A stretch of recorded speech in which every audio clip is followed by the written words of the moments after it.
Hey guys, welcome back. Today we're going to go over why I don't think you need one of these as a beginner. As always, just use the timestamps to skip ahead. So first off, we're going to go through what an ND filter is and why we might want to use it.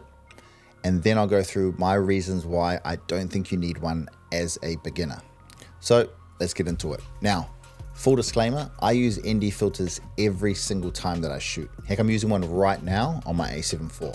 Now the reason for this is because I prioritize natural motion blur. So if you look at your hand right now in front of your face and wave it, look at your fingers, that's natural motion blur. And to replicate this on my A7 IV, I need to have my shutter speed at 1/50. Having my shutter speed at 1/50, shooting 25 frames per second, check out my hand, it looks somewhat natural. That's what I prioritize. Now, if I boost my shutter speed, now I've got my shutter speed at 1/200. Now, if I wave my hand in front of my face, check out my fingers. It's not as much motion blur. It's not natural. So keeping your shutter speed at 1/50 will give you that natural motion blur. That's number one. Now, the second thing I like to do is shoot with my aperture wide open so I get that blurry background. Now, in doing so, you let a lot more light in. So 1/50 shutter combined with a aperture that's wide open will just give you an extremely blown out image. Whether you're shooting in here with powerful lights or you're shooting outside, it's going to be overexposed. Now this is what it looks like without the ND filter, and this is what it looks like with the ND filter on. A lot better. Now shooting video, this is the main reason you want to use an ND filter. So you can control your aperture and your shutter speed without blowing out your image.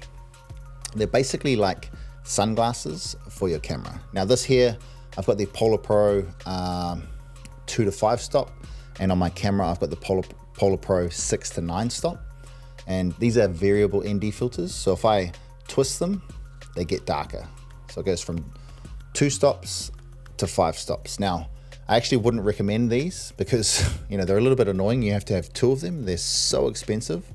And, they say that these don't give you that vignetting when they're sort of fully stopped down, but I still get a little bit of vignetting if I'm using the 24mm and I'm stopped all the way to 9 stops. Like, it still happens. And I was pretty disappointed in that, paying a lot of money for these. So I recommend just doing your research, look online at reviews, and maybe get, different ones from these ones because these are so expensive. So that's the reason why you might need ND filters, and that's the reason I use them, because I prioritize shutter speed and that natural motion blur.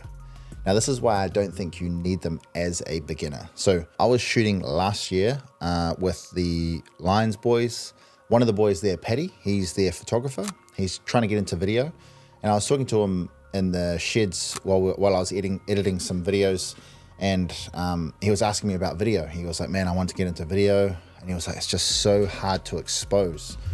So I was like, oh, well, when you take photos, and something's too bright, what do you do to get exposure? And he was like, oh, you just boost the shutter speed. And I was like, oh, why don't you just do that for your video? And he was like, oh, sort of looked at me sideways. And I was like, oh, let me guess, the 180-degree rule. You want to try and keep your natural motion blur. And he was like, well, yeah, I'm trying to use my ND filter, trying to get that all dialed in. So I'm keeping my shutter speed at 1/100. He was shooting 50 frames per second. And then I just said, man, if you look at this is literally stopping him from learning how to shoot video, learning to expose. And learning to expose is actually more important than having your natural motion blur, in my opinion. You need to learn full exposure before you dive into, buying all these extra accessories, because, getting good exposure will give you a perfect image. And then I actually wanted to tell him, if for full context, I did, content for the best rugby player in the world, Ardie Savea, for a whole year. And I asked him, how many of those videos do you think I had my shutter speed double the frame rate? He was like, I have no idea. And I said 0. Now the actual reason was because I had to shoot videos and photo, and I only had my A7S III. So, I didn't want to shoot in S-Log3 and then have to switch over to a non-picture profile to shoot my photos and then have to take my ND filter off. So I just boosted my shutter speed. Most of those videos that I did, my shutter speed was at least 1/800 because it was, midday sun, often cloudy, still bright. And I had to get photos and then switch to video and just start shooting straight away because you don't get enough time to react. So I was just doing all that. And then every single one of those videos were getting hundreds of thousands, if not millions of views. And no one mentioned anything about the lack of motion blur. You know, that sort of opened my eyes to, you know, 99.9% of the people watching those videos would know nothing about motion blur, film, anything like that. They're just there to have a good time and just to watch some cool videos. So, you know, the lesson there for Paddy was, man, who cares what people think, and just learn. You know, use your shutter speed to, you know, get your perfect exposure. And then once you learn how to expose properly and how your image should look, that's when you invest in some of these, and that's when you start, you know, dialing in your motion blur to get that super cinematic look.